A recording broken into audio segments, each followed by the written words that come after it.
Thank you.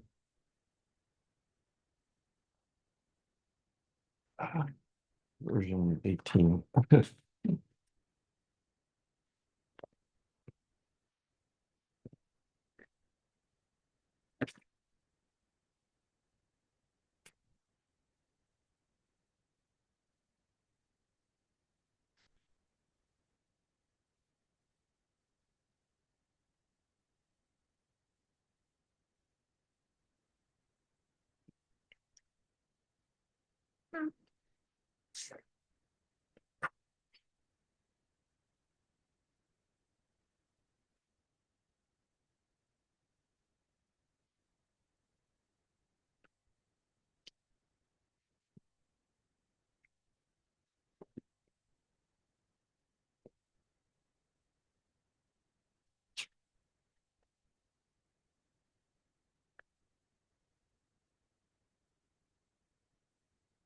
Uh,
Hmm.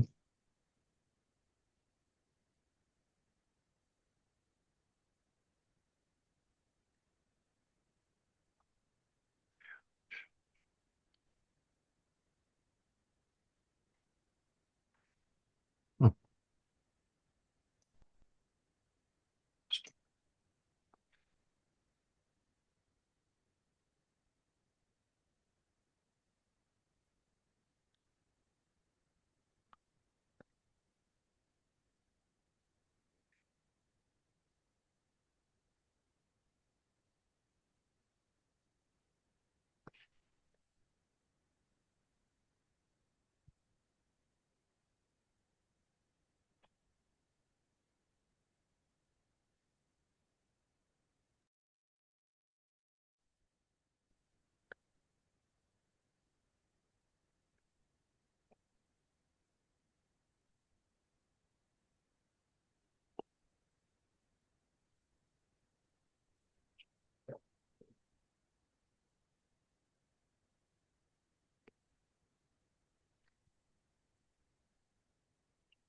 Morning, y'all. Morning, Peter. Okay, good. Still trying to figure out the best way to arrange windows for these things. I want everything at my fingertips so I can dominate the world. Anyway, how you doing this morning, Tony? I am doing well. I just finished a quick workout, so now I can sit in peace. Oh, excellent. Peace is good. All right, I've got chats up here. Got windows I can close.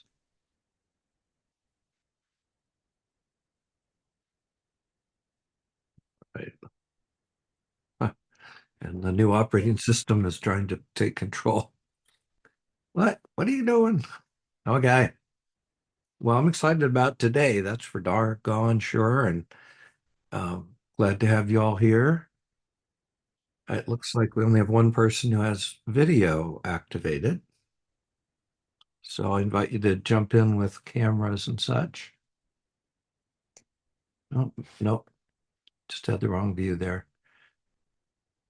Morning, Benny and David and Ari. Morning. Welcome, welcome.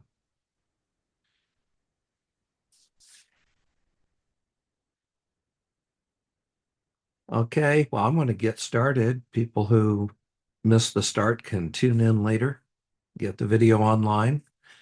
I finally figured out how to get that up real quickly, so probably by tonight that'll be up for you guys. The video, the slides, the articles, and so on. So today we are going to talk about legacy and leadership. Kind of important things, but we're going to take some of what we've talked about before, put it together. We've got the tools now, and this is more focused on purpose and what you would like to see as the legacy that you leave. And I'd like to start out by saying that we're all powerful beyond what we think. We don't know what influence we're having on the world. I'm sure you guys have experienced that. I have multiple times. And everything we do is potentially an inspiration or a modeling for other people. So our legacy is already going out into the world. Our leadership is already happening, whether we choose to accept that that's the truth or not. That's what's happening. So if you don't choose a legacy consciously, you're just going to have a legacy that's a default or a shadow legacy, as I like to call it, because you're not aware of it. So, first question today, and just raise your hands physically, is who here is going to die? Me too. So, there's that.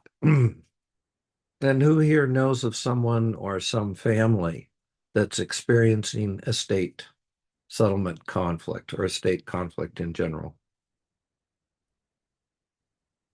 If you haven't seen it, I suspect that you will. some friend, maybe you, maybe your family. Uh, it's uh, it's a sad thing, but it does happen. And I have a quote here from oh shit, from Margaret Mead. When a death occurs in a healthy society, all the people come together. There's no need for fear or mistrust because everyone knows what is expected of them. The funeral is a time for people to mourn together and to support each other through their grief. But in a broken society, death is a time of fear and confusion. People don't know what to do and they don't trust each other. This can lead to chaos and violence. Pretty stark statement, but it points to the fact that the culture that we're in has so much to do with how we live, whether we thrive, whether we suffer, whether there's trauma and broken relationships and so on. So we're going to get into that today. But the idea is not just about death, but it's about the experience of living when death is handled well and realizing that we don't have to wait till death to experience some of these benefits. So I'm an estate financial planner who works with families and estates and legacies. And I'm going to be talking about that a lot today. But again, this is about our lives and our purpose and how we're living as well as what we leave behind. So estate planning is about protecting and preparing your family and your legacy. So today we're going to start to give some thought to it, maybe provide a context within which you can be alert to certain things in your life, or maybe to guide you in making your planning.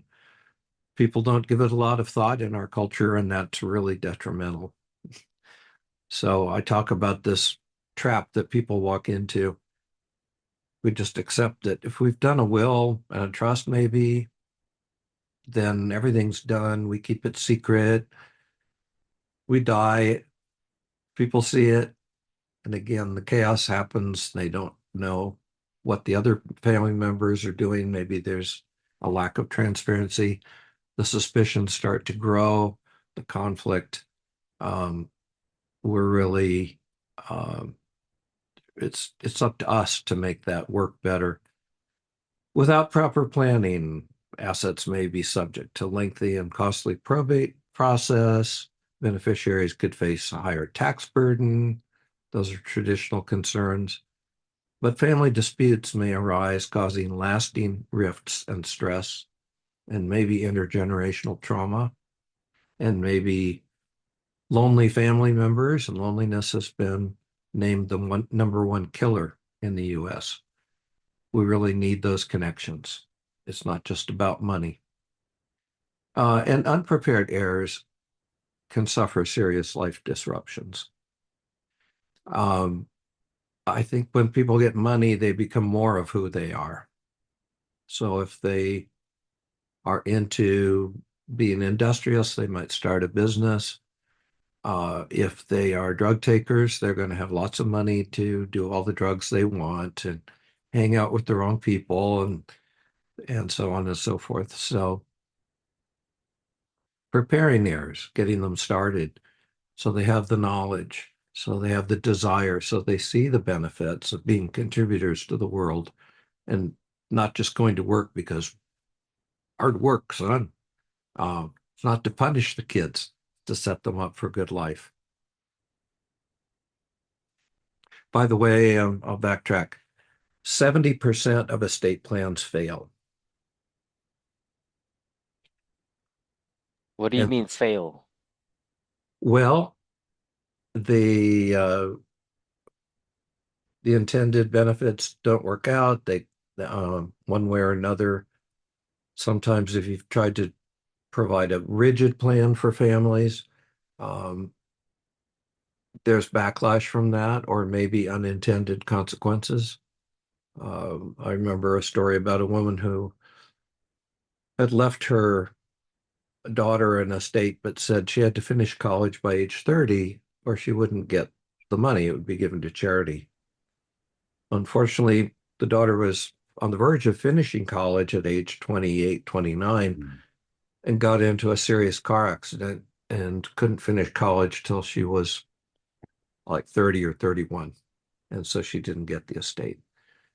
It's really hard to anticipate what's going to happen in the future. I just saw a headline yesterday. Financial planner has seen lots of estates with lots of problems.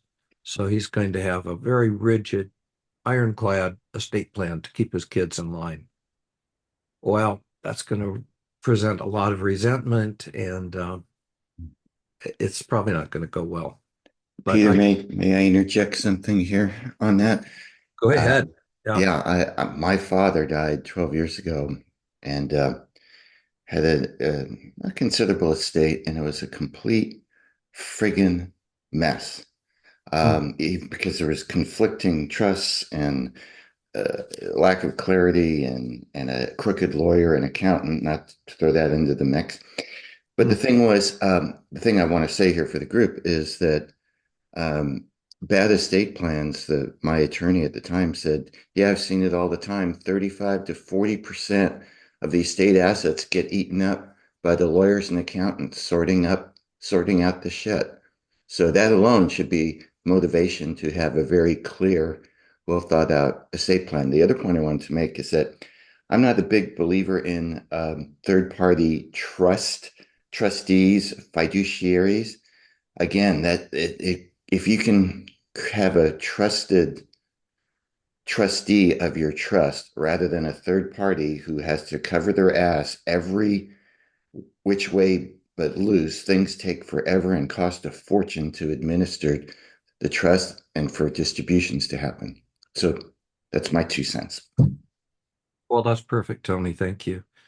Just reinforces what I was going to share with you in my own family, where I haven't talked to my brother in 40, well, almost 44 years. Last time I saw him was in court fighting over our mother's estate.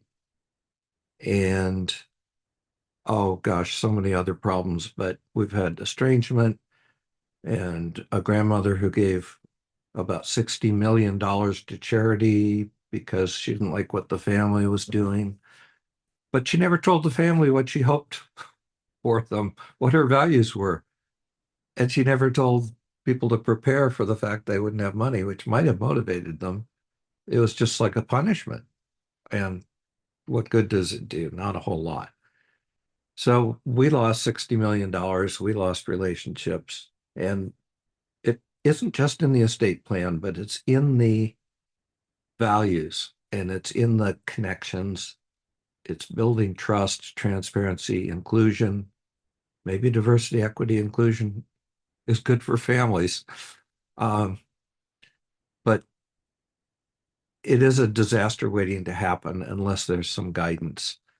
And if your values are clear, isn't that going to help solve any disputes that come up? It's like, well, if you want to spend money on education, that was something that Dad believed in, so that's cool.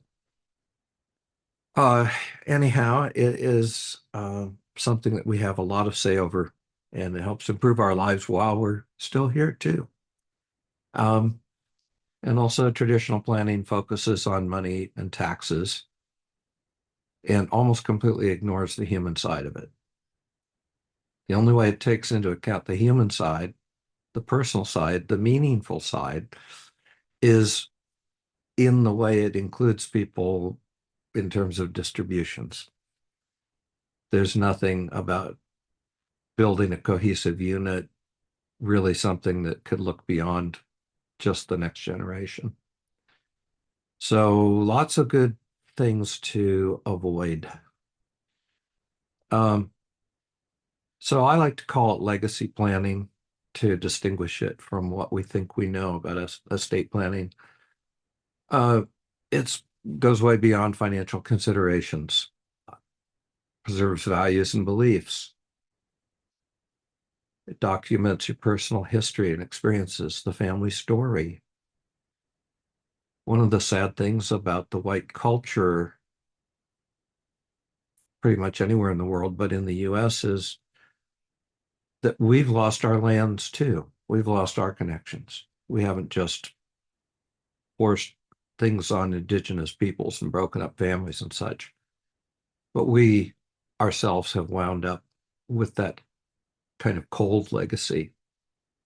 And I think that's the cause of a lot of problems. We all need to feel like we belong, or else our anxiety levels go through the roof, and we feel like we could be picked off like the animals are on the edges of a herd. We're not really included.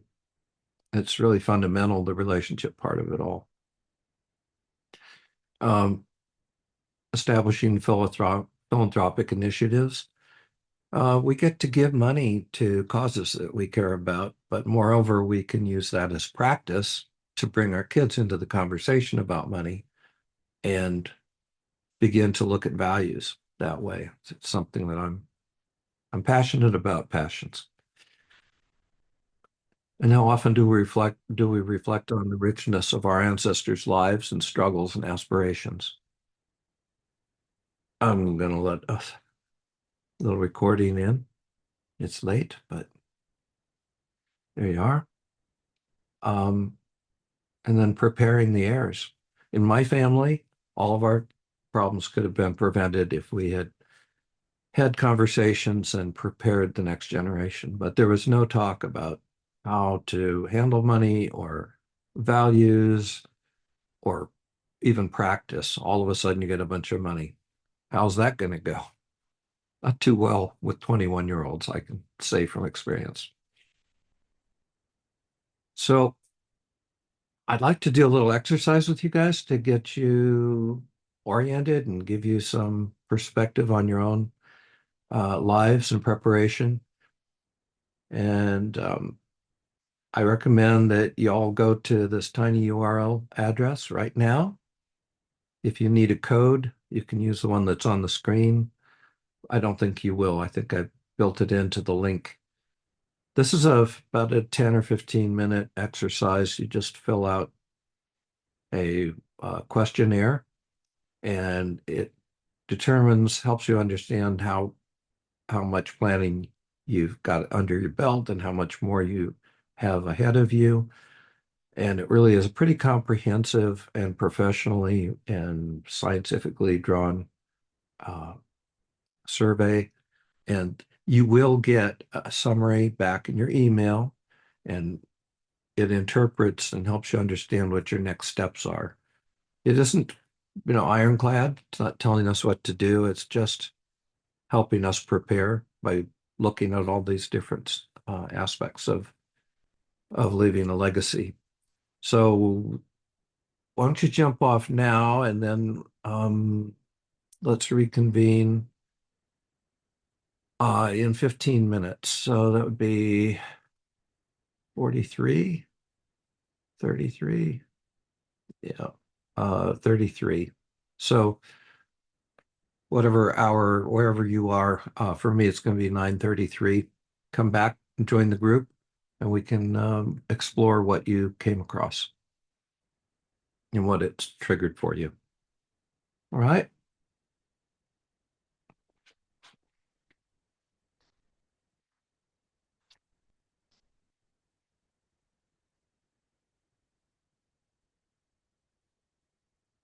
If you have any questions, feel free to ask me.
It's adorable.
Okay, I see a few friendly faces. A few people are not sharing video. Welcome back.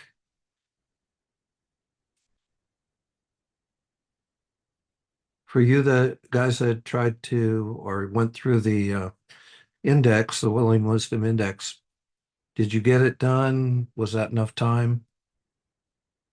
Great. Fantastic. Super.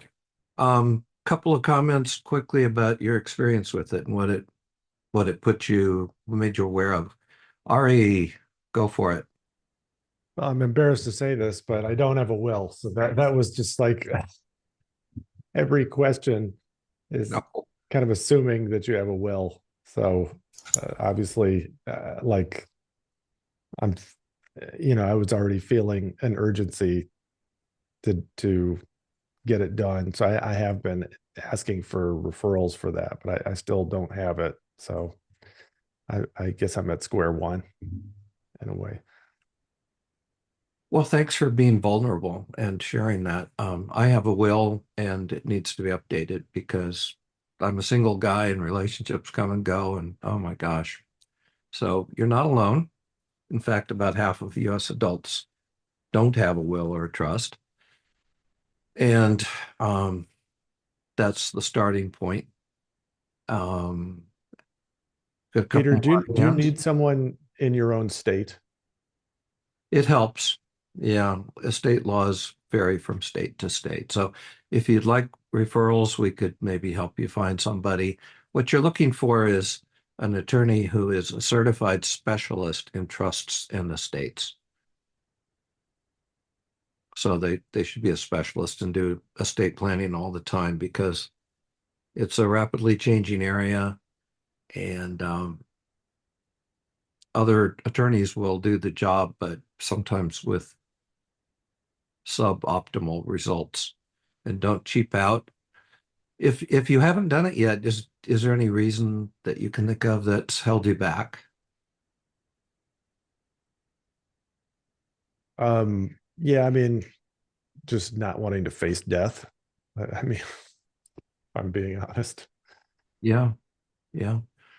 I'll hear that's a big one. That doesn't bother me particularly because I don't know, it's just not one of my hot buttons, but time is my constant frustration.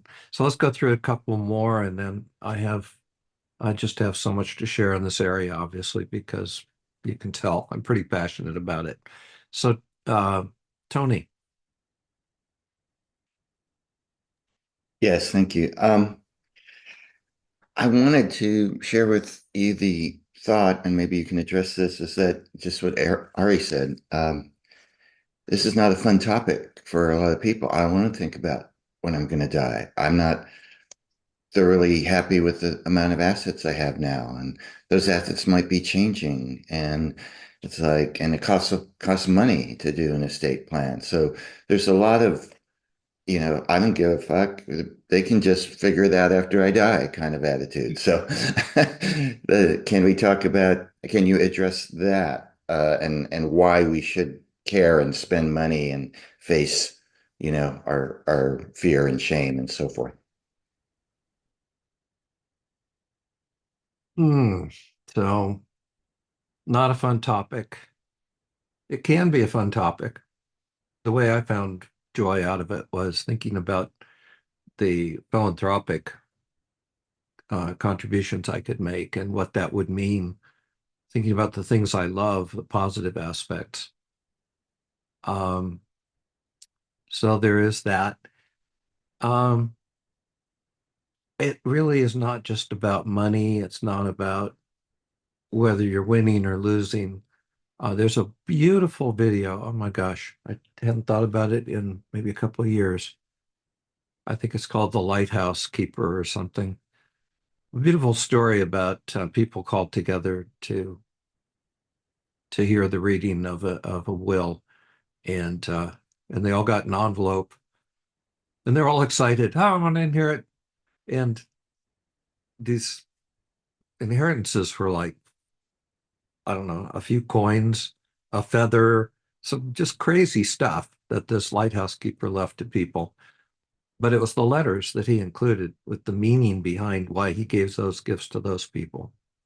Some of them didn't even remember him, but they had touched his life in some way. And it's just a beautiful story. So it's really about what we're contributing to the world while we're here and what we leave behind when we die. And if you leave it to others to figure out, it's so easy for it to go off the rails. In fact, I'm going to be talking to a client today. She's a widow of a client that I had for 23 years, and she has to work out the estate with the daughter-in-law, but they've never been that close. And I can just see it headed for court over nothing. They have common goals, but the daughter has her own fears and her own little way of operating, and people are they begin to develop stories in the absence of the real stories. They make something up, and we tend to be fear-based. So it's a lot more I want to cover, and I'm talking more than I'm listening, but again, really passionate about this. So, David, let's hear from you, and then I've got more goodies to share. Hello, hello guys. Hello, Peter. So yeah, if it can reassure you, Harry, basically I have nothing, like no will, and I'm not sure about the state it is for my own parents. So yeah, it's definitely not a fun topic. Even if I like to joke that I don't plan to die, so yeah, we'll see about that. But yeah, it's yeah, something to take care of, because otherwise it will take care of itself, but not necessarily in the best way. So thank you, Peter, for putting this door in attention. And with that, I'm in. I really appreciate that. I appreciate the appreciation. Um, as I say, my family was a disaster. I could tell so many stories or write a whole book chapter on each thing that went wrong or wasn't done right. So I'm on a mission to change that and to make sure that heirs are prepared for inheritances. I'd like to shift, if you would, the way we're viewing this whole topic. And I just invite you to look at it from a different perspective through the rest of this not presentation, but this workshop today. Instead of thinking about responsibility, doing it right, what does it mean, all the negative stuff about it, this is an invitation to step into your connections in your life more fully. This is an opportunity to find the actual keys that make a difference, the levers that actually work to make families resilient. And I'm going to go beyond that to regenerative, to make them wealthy.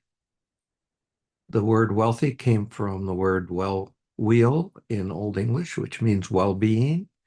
This is for everyone's well-being, and it's not really about the money. In fact, we'll talk about that briefly. Money is the least important human capital. It can be replaced, but some of the other values and treasures that we have actually should be the focus to keep the whole thing in perspective. This is an invitation to a fuller life and to looking at relationships and the culture we're creating with our families and friends. So I'll just say that. So I'd like to shift just for this call to the aspirational, to the powerful, to the meaningful. Ash, quick comment?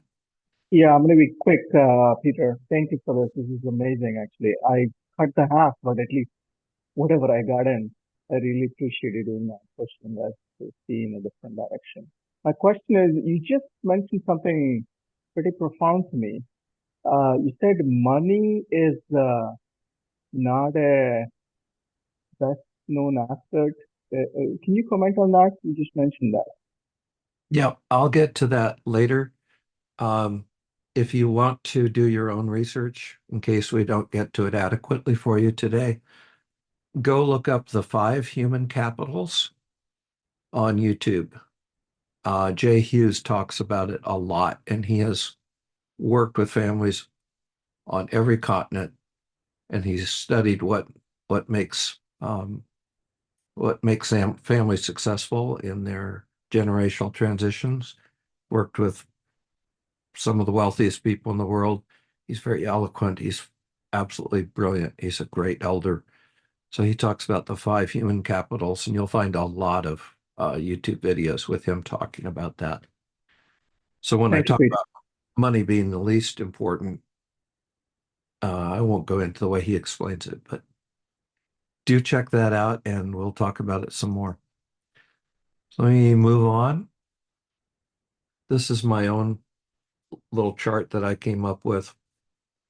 And this actually sort of gives perspective to the questions we were just talking about. The traditional form of estate planning or legacy planning, the will, the trust, the health directive, that's pretty damn important. Like who's going to take care of us, make our decisions? Do they know what we want health wise? But also the financial durable power. Who's going to take care of our financial affairs if we're incapacitated or, on death's door, whatever it might be? That person plays a really important role to help give the family and ourselves peace of mind. So that's all great. That's the legal stuff. That's the taxes and the making sure you're taking advantage of credits and exemptions and whatnot. Um, I'd say, definitely we need to start there. That's an important part of it. Unfortunately, it doesn't cover the human part of it. So there's a thing called collaborative practice. Some of you may know it as collaborative divorce, but it's really interdisciplinary team mediation with neutral people and works with the whole family together. So if you have a conflict over an estate, which is really common, unfortunately, collaborative practice can handle that. And we've worked with the Superior Court here in Santa Clara County, busiest probate court in California. We've done pro bono work with settlement conferences with families we don't know, but they're on the verge of going to trial. 85% success rate of getting a settlement in 2 hours, working with a team of collaborative professionals. Usually there's an attorney, usually there's a financial neutral and a communication specialist from mental health. Very powerful, absolutely phenomenal. And I'm blessed to be part of that, bringing that technology into trust and estates and helping keep families from turning into enemies. And we all need a little bit of that because people are not, in our culture, in my opinion, not really good at the connection game. We're good at the building a wall and having our own little world game and the Marlboro Man, but the connection game, but there's a lot of benefits health-wise to that and vitality-wise. Tell me about it, Peter. 60% divorce rate first shot, 82% second shot, 90% third shot. I'm sorry, say that again. For some reason everybody's quiet today. Tell me about the connection part. First time divorces is 60%. Second time divorces is 82%. Second time marriages. Third time is 92%. That's the new data. Yeah, once you see the importance of connection and you begin to normalize it, we're not bad people. We just haven't had examples of how to do this, and we haven't experienced it, so we don't know the value of it. It's a cultural thing. And yeah, like I say, loneliness is the biggest killer. So getting a little coaching around that for your family and doing it together can be a wonderful experience and shift things.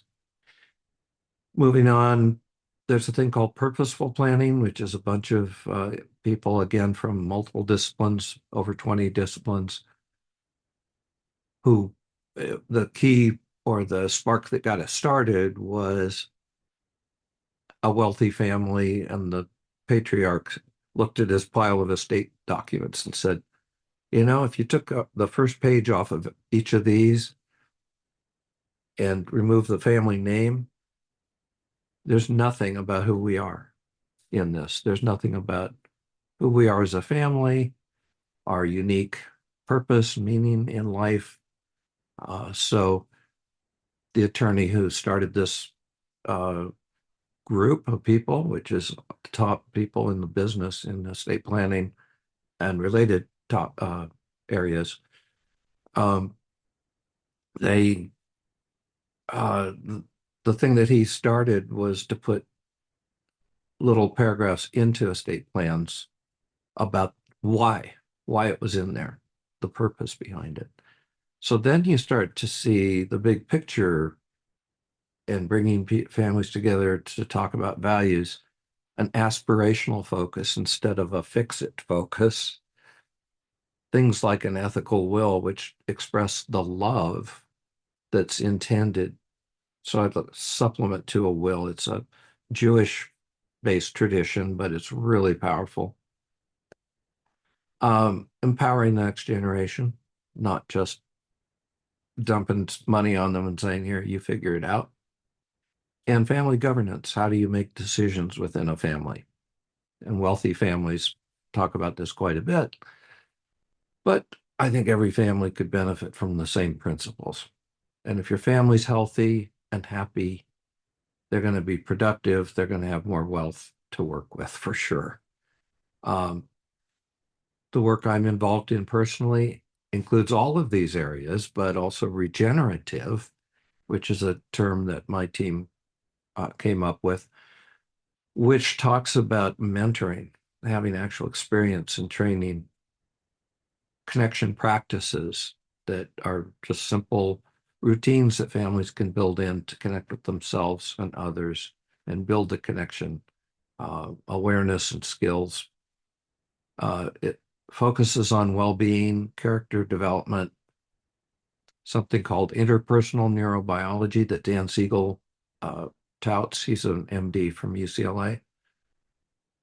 We don't really, have a lot of understanding of this realm, and all these areas are adding to that experience and to shaping us. It's not learning, well, it is learning, but it's not teaching. It's mentoring, and provides space and time in retreats where the family comes together to share, have experiences, share stories about those experiences, begin to build that interpersonal neurobiology, and then have time to focus on the aspirational. So what I'm saying here is it's becoming more human, and there is a movement. So regenerative family culture to build that open communication, input from everybody, mentoring, giving kids practice with things like giving or investing, whatever it might be, and then getting together and talking about it and sharing the experiences. Family philanthropy, fantastic opportunity to talk about money in a constructive way that doesn't focus on who gets what part of the pie within the family. So everybody's focused on what they care about. Great conversation. And definitely transparency. Nothing kills estate plans like secrecy and exclusion. I'll do it every damn time with the best of people. Things to avoid: lack of planning, secrecy, inadequate preparation of errors. I've talked about the positive side. This is obviously the negative side, which I think is pretty self-evident. Lots of benefits. lots of benefits, but you want to have a winning family. You want to have people you can turn to for support and uh, encouragement. And gosh, we need it more than ever. Imagine if we practice connection with our families, how that carries over to our culture. And I mean that in a very deep way, which we won't have time to fully explore today, but it's good for us while we're alive. It's good for the elders. It's good for the rising generation. It ripples out into our communities laterally as well as, I guess, longitudinally, the over time. Um, just brings joy and an opportunity for connection. I'll just let you read this.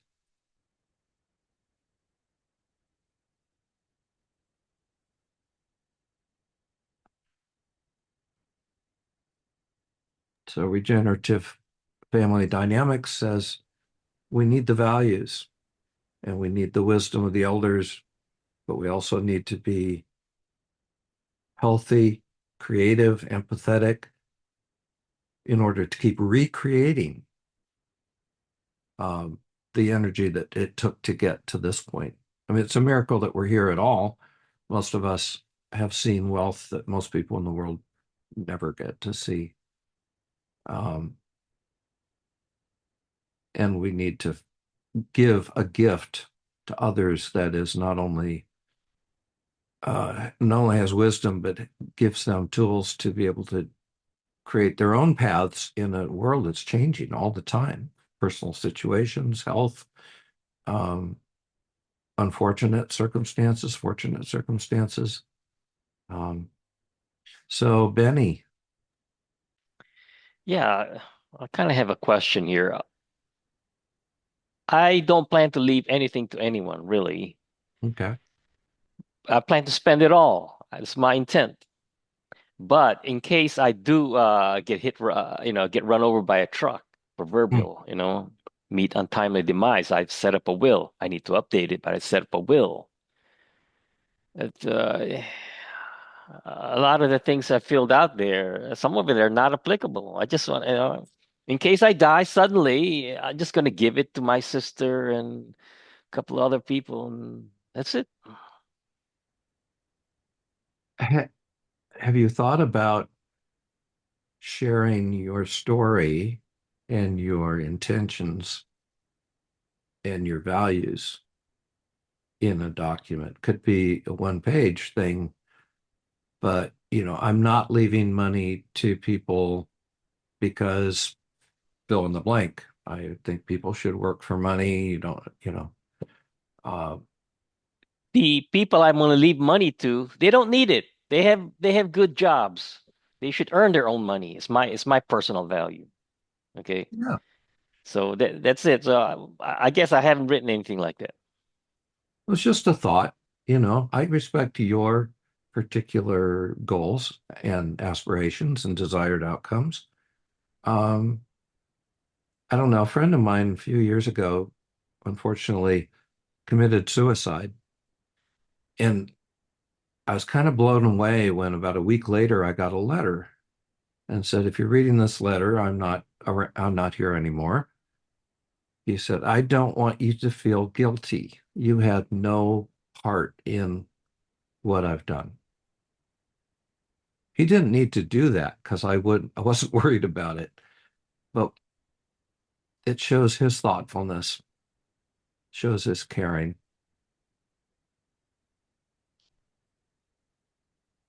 I just wish I knew ahead of time that he was not happy. But anyway, so it doesn't, yeah, a lot of that won't apply to you, Benny, if your intention is not to leave money behind. Nothing wrong with that. But if you do love people and want the best for them, you could leave something that's not money, maybe your wishes for them. So this is your opportunity to practice leadership in a big, big way And I guess leadership begins at home with ourselves and the people closest to us.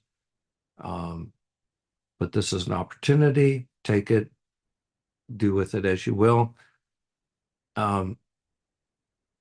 Yes. Imagine if our country's leadership set a vision for what we want instead of what we don't want. What if we inspired people through positive example and relationship building instead of just authority?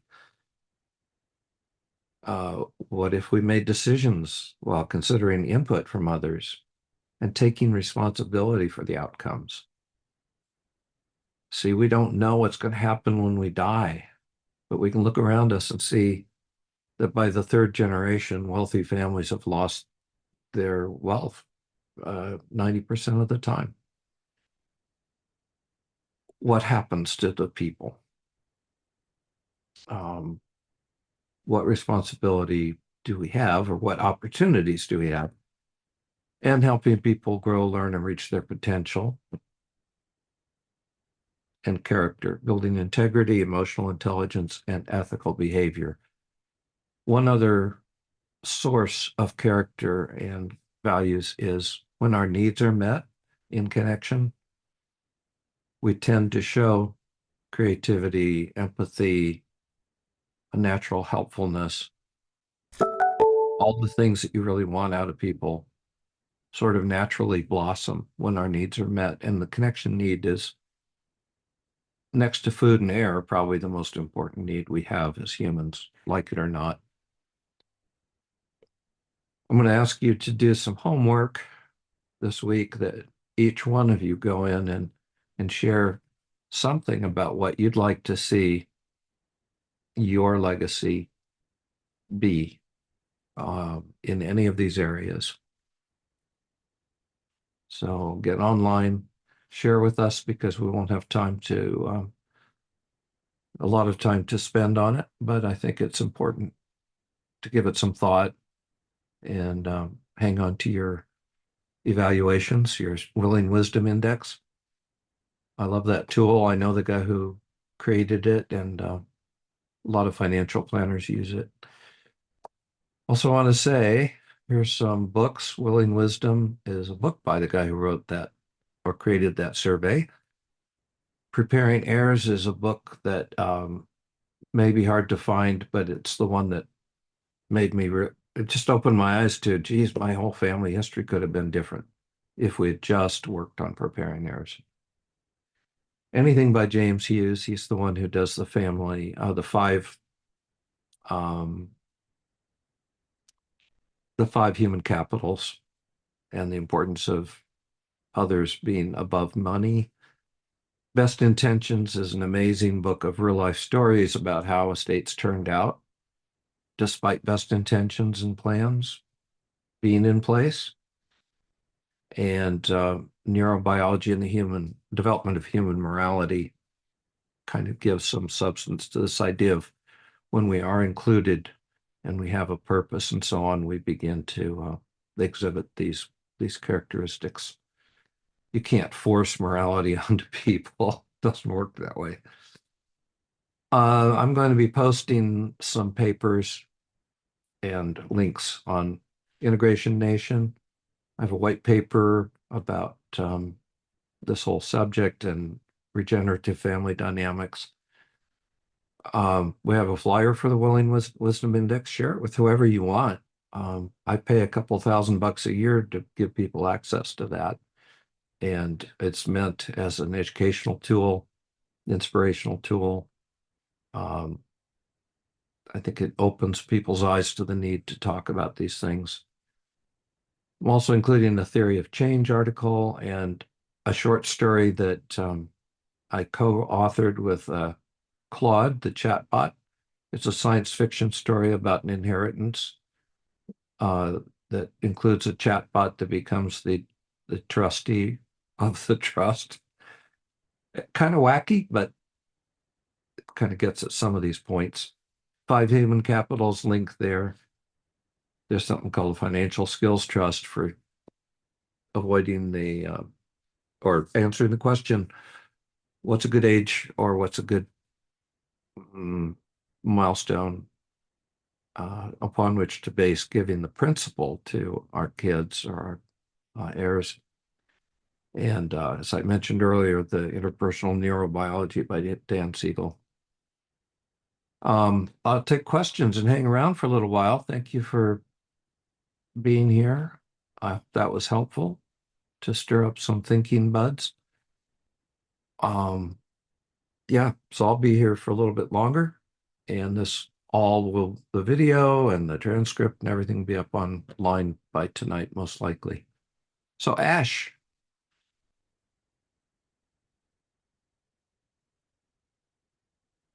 Hey, Peter, thank you for taking my second question.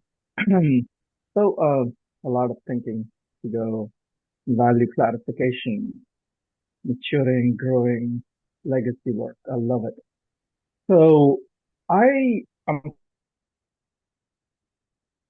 straight answer for me. I have to do my own digging and find the ugly closets and clear up my closet financially, legacy wise too. So my question to you is, I do have some people who I don't like in my life. They haven't helped me at all. They probably were very destructive to me.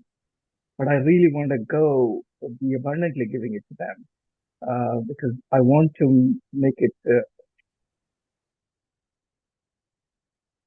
They help me because I'm looking into what the minimum they did, but they have been very.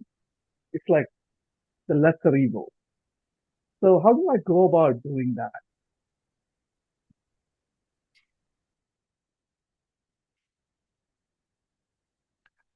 Personally, off the top of my head, I would say writing down some of your values, maybe sharing them with discretion and what's appropriate as far as estate planning goes. Usually, if we're sharing about our plan, it's with family, it's not with people that we've known outside of our family, but it could be. But I'd focus on the positive. This is my value that I believe giving is important. Um, this is why I think it's important. Uh,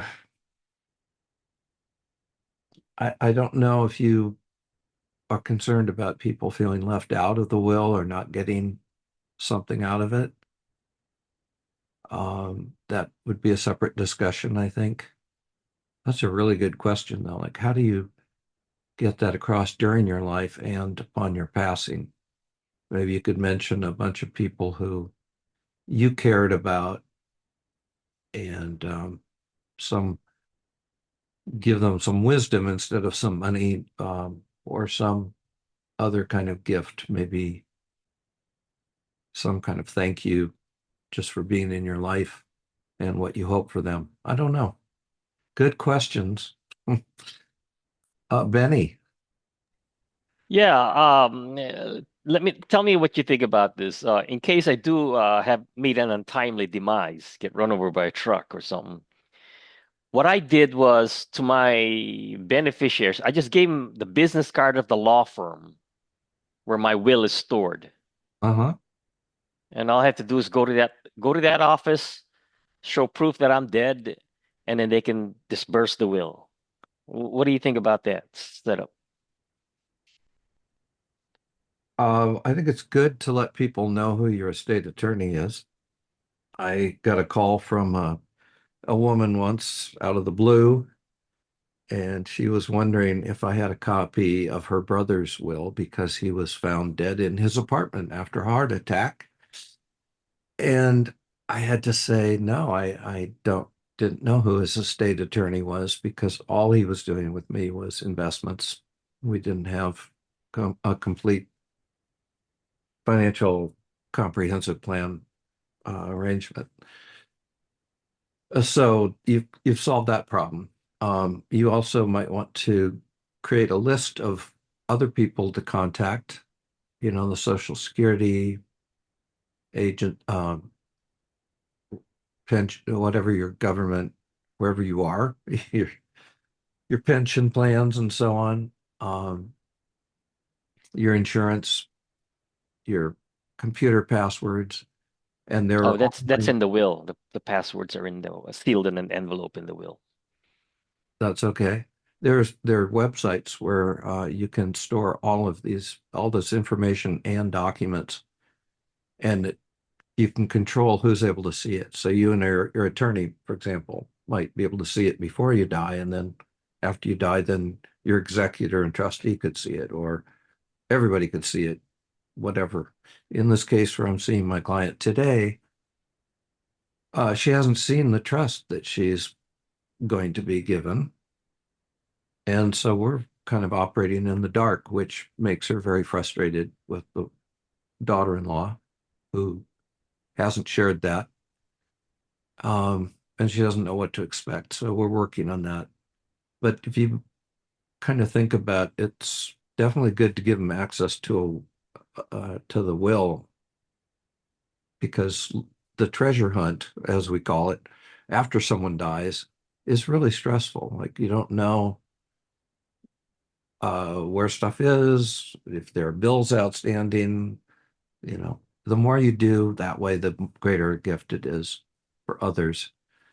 And if you want to engender strong relationships or um, perhaps get some feedback on your plan and some buy-in, you might want to have conversations with people about your intentions and values, or at least capture your story.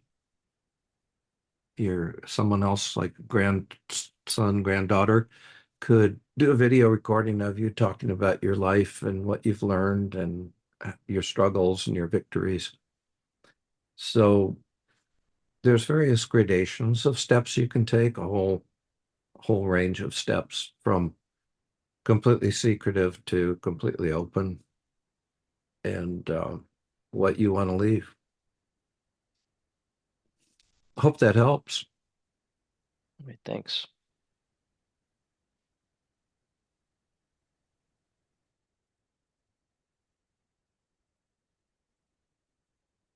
Any other questions, or if you want to reach out to me later, feel free. If you have conflicts in the family, I've got the connections for people we've trained to help untangle those knots. You don't have to be alone in figuring this stuff out. What about the fear? Maybe I've been watching Dateline too many times. You tell people they're going to inherit a certain amount of money, and then they plot to kill you. I worry about that. I don't know. Maybe I'm watching too much Dateline in 2020, or. Yeah, no, that's an interesting one. That's a pretty extreme case. Huh. Well, first of all, you put in your will, if you killed me, you don't get anything. Okay. All right. Good idea. But Peter, they you will hire somebody to keep it back and stuff. um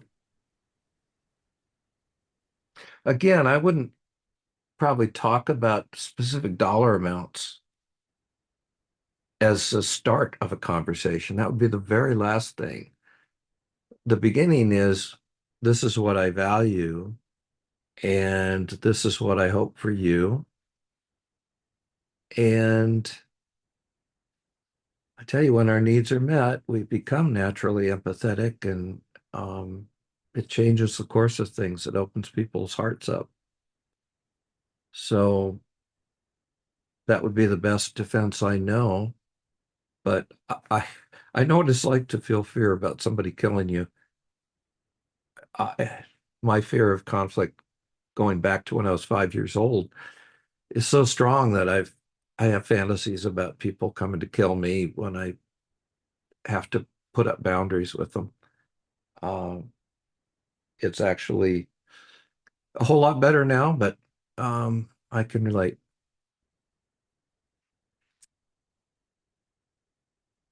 And as crazy as it sounds, go to your favorite chatbot and ask it these questions.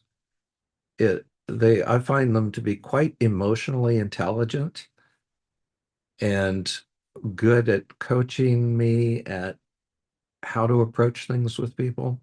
It's objective, it draws on a lot of resources, and I take what I need, but it can help start to stimulate some thinking and maybe give some flesh to the bones here. Um, yeah. And check out the books I've recommended, especially the James Hughes books about how to create families that last for generations and generations. You have to have the foundation of the human needs met before you can go on and talk about or deal with things like money, the abstract, the shiny. Nothing's more shiny than money and gold. So it distracts us. So anyway, I hope that I've conveyed something out of all of this. My family could have been had a totally different outcome than losing the money and the relationships. And it would have been pretty easy to do. So I wish you a rewarding journey, and I really appreciate being here. I'm going to miss these weekly calls. It's a privilege. Thank you. Reach out to me if you need to. Is this the last call, Peter? No, next week is the last one. Okay, I thought you were closing the shop. So I was like, okay, I know Well, I'm it's starting to bad. think about it. It's I know, coming. I know it's coming. Everybody does. You got to give something. Otherwise, why did you come to us? Thank you. All right. Thanks. Bye-bye. Thank you. See you. See ya.